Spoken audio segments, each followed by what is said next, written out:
Assalamualaikum warahmatullahi wabarakatuh. Selamat pagi dokter. Selamat pagi, Mbak Novi.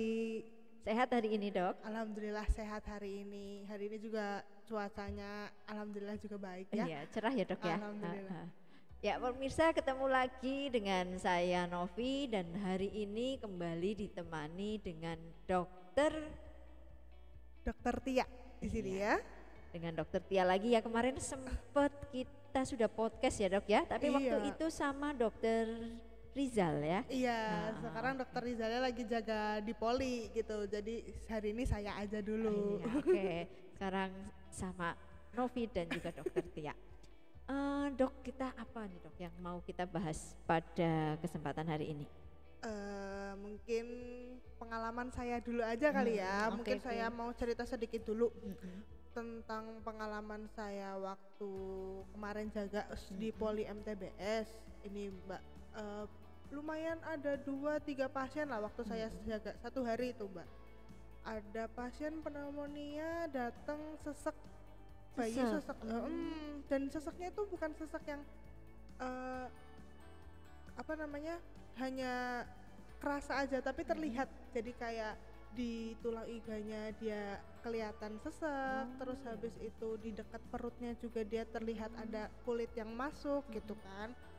Itu saya tanya keluhannya apa, dan kebanyakan itu keluhan awalnya itu sesek dan Sesek. batuk pilek. Itu umur berapa dok? Kisar umur 6 bulan ada, Masih 9 kecil bulan ya? ada. Iya, masih umur-umur segitulah Mbak. Nah, keluhan batuk pilek saya pikir ya udah batuk pilek karena kan memang lagi musim nih ya Mbak ya, Betul, batuk betul. pilek kayak gitu.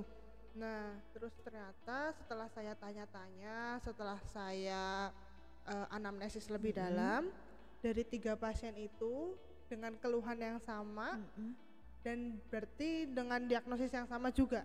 Dan diagnosisnya itu adalah pneumonia atau infeksi pada paru-paru. Itu dari anamnesis didapatkan 3 kesamaan juga yang kemungkinan adalah itulah penyebabnya.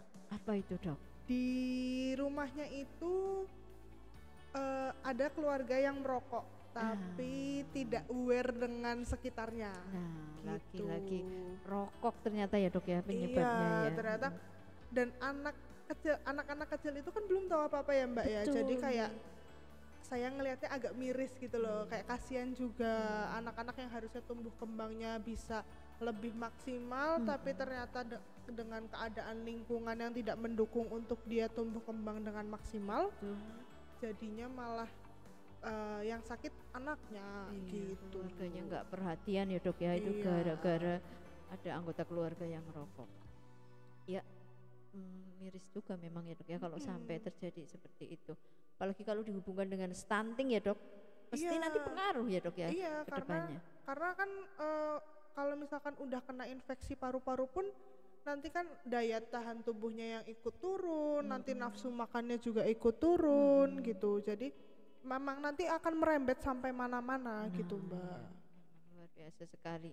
Gara-gara merokok. Nah, bahayanya ini apa aja dok? Rokok pada anak-anak dulu deh khususnya nih. Oke, kalau bahaya rokok pada anak-anak itu karena asapnya ya. Dan biasanya itu bisa disebut kalau pada anak-anak itu dia apa namanya, yang kedua. Jadi kayak perokok pasif tapi dia yang kedua. Kalau perokok pasif saja kan orangnya itu langsung menghirup asap rokoknya. Betul. Nah, kalau yang anak-anak dia itu menghirup asap rokoknya biasanya yang nempel. Karena asap rokok itu bisa nempel di baju, di dalam ruangan, terus di rambut. Betul. Biasanya kan bapak atau kakek gitu kan. Itu biasanya nempel di baju, di rambut, dia sekitar 2-3 jam. Lumayan lama ya Mbak ya. Cukup lama ya. Terus kalau misalkan nempel, kalau misalkan orangnya yang nggak tahu, langsung gendong anaknya, nanti residu-residu yang ada di bajunya itu dia bakalan kehirup sama anaknya gitu. Bukan yang langsung ya dok, bukan asap yang langsung ya. Kalau efeknya sendiri apa dok kalau sampai terhirup ini? Kalau efeknya yang pertama itu ada masalah pernafasan kronis Mbak, kayak bronkitis, bronkiolitis, pneumonia yang tadi banyak kasus di Poli juga. Terus habis itu karena ada infeksi kronis, jadinya akibatnya akan mengganggu aktivitas si anak itu sendiri, gitu. Terus yang kedua, kalau misalkan ada anak-anak yang sudah punya asma, nah anaknya sudah punya asma tapi orang tuanya tidak aware dengan bahaya merokok, asap rokoknya itu bisa memperparah dari gejala asmanya sendiri ya. Iya, nanti jadi tambah sesek gitu. Betul sekali dok, ternyata banyak sekali ya dok ya pengaruhnya. Ternyata bahaya juga ya dok ya, perokok itu sendiri, baik perokok aktif maupun juga perokok pasif ya. Betul. Nah, kalau misalnya perokok aktif sendiri itu sampai sejauh mana dok bahayanya? Oke, kalau perokok aktifnya itu sendiri kita harus lihat dulu dari kandungannya, karena yang membahayakan adalah kandungan-kandungan dari rokoknya itu. Yang pertama itu yang paling berbahaya adalah zat nikotin. Nah, di mana zat nikotin itu dia bersifat adiktif atau bikin kecanduan gitu mbak. Oh iya betul. Makanya kalau misalkan pada perokok itu orang-orang yang merokok awalnya hanya coba-coba, lama-lama akan ketagihan. Berarti memang sudah ada zat di dalam rokok yang menyebabkan kepengin lagi gitu. Betul, iya. Jadi karena kepengen lagi, semakin lama tubuh semakin biasa. Oke, ada nikotin lagi. Begitu mau berhenti, zat nikotin itu dia yang bikin nggak bisa berhenti. Karena rasanya kayaknya saya butuh lagi deh, gitu. Padahal sesungguhnya itu tubuh nggak butuh zat itu. Ya memang aslinya nggak ada ya dok ya di dalam tubuh ya, aslinya nggak ada. Terus selain nikotin juga banyak zat-zat kimia lain yang ada di rokok yang biasanya sebenarnya itu ada 7.000 zat yang ada di 7.000 rokok. Ya Allah. Dan itu hanya satu batang mbak. Bayangkan kalau misalkan ngerokok biasanya orang kan satu bungkus. Iya, sehari bisa satu bungkus kalau perokok. Berarti kalau 7.000 dikali satu bungkus sudah berapa tuh? Luar biasa kan? ya. Iya, terus habis itu dan mereka akan aktif zat-zatnya kalau misalkan dibakar. Gitu. Kalau nggak dibakar? Kalau nggak dibakar nggak ngerokok dong jadinya. Oh, iya. Betul juga ya. Kalau nggak dibakar nggak ngerokok, baru dilihat doang ya dok. Iya ya. dong. Ya, betul. Ya kan. Nanti kalau misalkan dibakar dia jadi aktif dan masuk ke dalam tubuh, dia jadi zat aktif yang akan masuk ke dalam tubuh itu. Makanya sangat berbahaya juga kalau zat-zat lainnya juga masuk. Mungkin ada zat lain dok yang berbahaya. Kalau selain nikotin ada lagi yang kedua tar. Biasanya kan dibungkus tuh ada tuh tulisannya nikotin, tar kayak gitu kan. Kalau tar itu dia sebenarnya bentuknya itu dia partikel-partikel mbak. Jadi kalau misalkan partikel-partikelnya itu dia masuk ke dalam tubuh, dia itu bersifat karsinogenik. Kalau misalkan zat-zat yang bersifat karsinogenik itu dia bisa menyebabkan kanker. Wala ternyata ya rokok juga bisa pemicu kanker juga ya. Makanya kan di bungkus-bungkus rokok banyak tuh gambarnya ya. Gambar ini menyebabkan kanker, menyebabkan apa? Sebenarnya udah banyak peringatannya di situ. Tapi ada yang takut. Saya juga heran dok, itu kalau perokok-rokok apa memang nggak bisa baca? Apa memang nggak bisa lihat itu ya di bungkus rokok? Padahal ada di iklan-iklan, bahkan ada ya dok ya.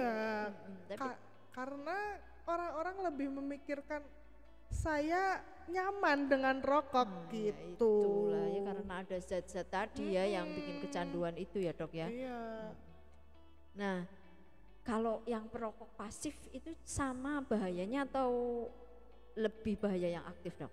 Sebenarnya sama bahayanya juga, karena kalau yang perokok pasif itu kan dia kan kena asapnya ya mbak ya. Kalau kena asapnya berarti kan dia kan banyak kandungan di asap itu kan biasanya banyak kandungan karbon monoksida, apalagi sisa-sisa bakaran karena kan rokok kan dibakar ya. Iya. Dan karbon monoksida itu kalau masuk ke dalam tubuh dia akan menggantikan oksigen. Dimana kalau misalkan oksigen itu dia dibutuhkan di dalam tubuh untuk mengikat sel darah. Biar nanti tersebar di tubuh dan nanti tubuh bisa melakukan aktivitas sehari-hari. Kalau misalkan karbon monoksida yang masuk banyak, nanti apa namanya, aktivitasnya jadi gampang sesek, gampang capek, karena yang diikat bukan oksigen tapi karbon monoksidanya gitu. Itu. Ternyata tuh pemirsa sangat bahaya sekali.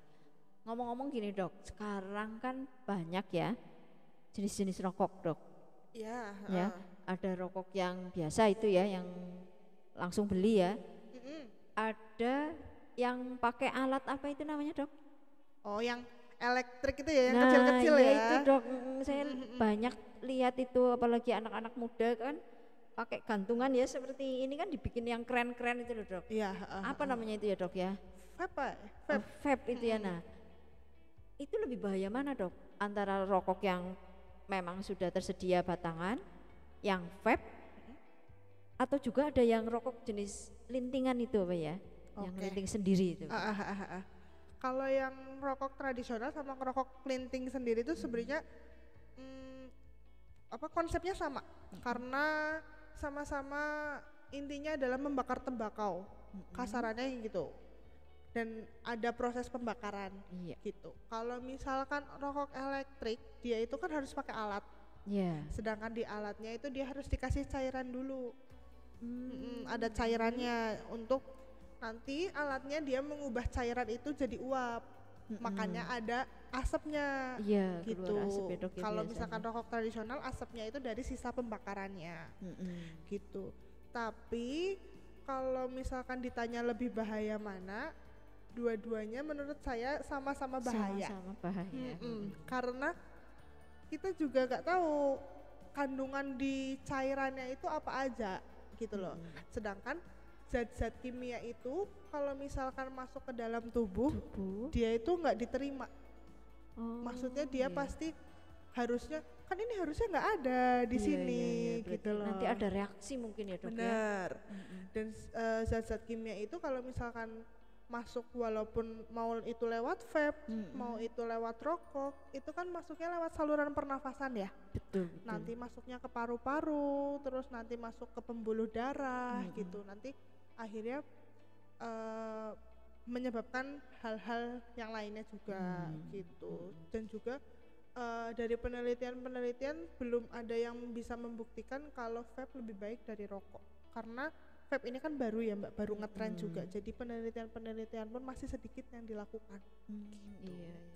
Cuman ya itu ya, mungkin karena kerennya aja sekarang banyak anak-anak muda yang ngalungin itu ya dok, vape itu ya. Iya. Ternyata justru malah di situ ada zat kimia ya. Iya. Betul sekali. Nah, oke dok, ternyata bahayanya itu tadi sudah dijelaskan oleh dokter banyak sekali. Kalau misalnya ada nggak tips dan trik nih dari dokter Tia, gimana caranya kalau kita berhenti merokok, itu apa aja nih yang harus kita lakukan? Sebenarnya banyak ya caranya. Tapi yang pertama dan paling utama adalah niat dari diri sendiri. Niat ya, benar. Iya. Niat itu ya. Karena kalau misalkan nggak niat dari diri sendiri, misalkan disuruh orang ini, disuruh orang itu, nanti mesti akan goyah. Balik lagi ngerokok Iya, lagi ya dok ya. balik lagi akan ngerokok lagi, terus habis itu karena tadi ada zat nikotin yang bikin ketergantungan juga, jadi lebih mudah baliknya lagi gitu. Yang pertama harus niat, terus habis itu kalau bisa temukan alasan yang kuat juga. Jadi kayak oke, saya harus berhenti merokok karena saya mau punya bayi. Oh iya benar itu, kalau mau punya bayi ya, bahkan Iya. kalau bisa sebelum bayinya lahir ya dok. Kalau istrinya hamil itu kan juga bahaya ya dok ya. Iya, Dihirup asap oleh ibu rokoknya hamil. juga bahaya, bisa mempengaruhi janin juga Nah, iya, gitu. Kalau bisa sebelumnya gitu loh, Yang sudah penting harus ada diberhentikan alasan dulu. yang kuat ya dok ya. Benar. Terus yang kedua bisa cerita. Tiga dok kelihatannya tadi Oh, ya. ketiga ya? Iya ketiga ya. Kurang fokus nih Iya. saya nih. Biasa dok, ini jam-jam rawan ini ya. Kita kan sedang berpuasa. Yang ketiga itu kalau bisa diceritakan ke orang-orang terdekat yang menurut kalian itu bisa mendukung untuk berhenti merokok. Jadi misalkan ke orang tua yang mungkin mendukung untuk berhenti merokok gitu ya Mbak ya. Nanti kan kalau misalkan cerita terus habis itu agak lupa-lupa dikit mau rokok, nanti kan diingetin misalkan. Kalau nggak sama pacarnya, kalau misalkan yang ada juga pacarnya- memang ini pacar berpengaruh jadi bisa berhenti merokok, Betul. ada ini ya dok ya. pacaran yang mengarah yang Baik kebaikan ya. bagus gitu ya Mbak ya. Itu juga nanti kan kalau misalkan lupa mau ngerokok nanti diingetin kayak jangan ngerokok, katanya mau berhenti ngerokok, jadi kan ada alarmnya lah istilahnya gitu. Terus yang kedua yang keempat yang keempat itu biasanya kan orang-orang ngerokok habis makan ya Mbak ya. Iya. Sering banget tuh. Kalau habis makan jari ini kecut apa ya dok ya, Sepet kalau deh. kalau nggak ngerokok itu juga saya nggak ngerti rasa apa yang mereka rasakan. Soalnya itu. kita nggak ngerokok Nah, Mbak, jadi kita nggak iya. tahu. Iya, nah itu kalau bisa sehabis makan lakukan hal-hal yang lebih asik dengan teman-teman kayak ngobrol, tapi nggak pakai rokok ngobrolnya. Terus kalau misalkan nggak bisa, tetap harus ada yang masuk nih. Bisa diganti sama permen karet, terus atau permen mint yang agak bikin seger biar nggak sepet mulutnya tuh. Tapi karena permen kan kandungan gulanya banyak juga ya Mbak ya. Itu permen gitu. Jadi tetap harus dipantau juga kadar gula dari permen yang masuk dan kadar gula di dalam tubuh juga harus dipantau. Jadi Takutnya justru ini ya dok ya, berpengaruh pada tubuh kita ya. Iya, Gulanya nanti jadi naik pala ya dok. rokoknya lepas, gula darahnya yang naik. Betul. Gitu. Harus terpantau. Terus selanjutnya itu kalau misalkan nyoba sekali gagal, kok balik lagi, jangan nyerah, tetap harus coba lagi karena memang untuk berhenti merokok harus punya tekad yang kuat dan harus coba lagi terus. Karena kan kalau misalkan udahlah nggak jadi, nggak bisa, terus balik ngerokok lagi, itu harus oke, aku harus berhenti lagi gitu. Terus yang selanjutnya itu kasih reward kalau misalkan reward ke diri kalian sendiri tentunya ya. Kalau misalkan sudah nggak bisa berhenti langsung nih Mbak, kan biasanya kalau orang-orang ngerokok kan nggak bisa berhenti langsung. Susah katanya. Kita coba kurangin, biasa sebungkus kurangin jadi berapa batang. Nanti kalau sudah berhasil Bertahap berarti ya dok. bertahap. Jadi kalau udah berapa batang, berhasil nih 2 minggu. Terus habis itu nanti kasih reward, ayo jalan-jalan kesini karena udah berhasil ngurangin rokok gitu. Ya asik juga ya, memberi reward pada diri sendiri ya. Makanya nanti kan kalau lama-lama berhenti, uangnya kan lama-lama kekumpul juga yang buat beli rokok. Ini saya sebagai ibu-ibu itu yang paling cocok. Jadi kalau misalnya bisa berhenti, uangnya lumayan ya dok, satu bungkus rokok bisa sampai 30.000 ya dok ya? Iya kan, bisa sampai 30.000. Kalau yang sehari sebungkus berarti 30.000 kali 30 hari.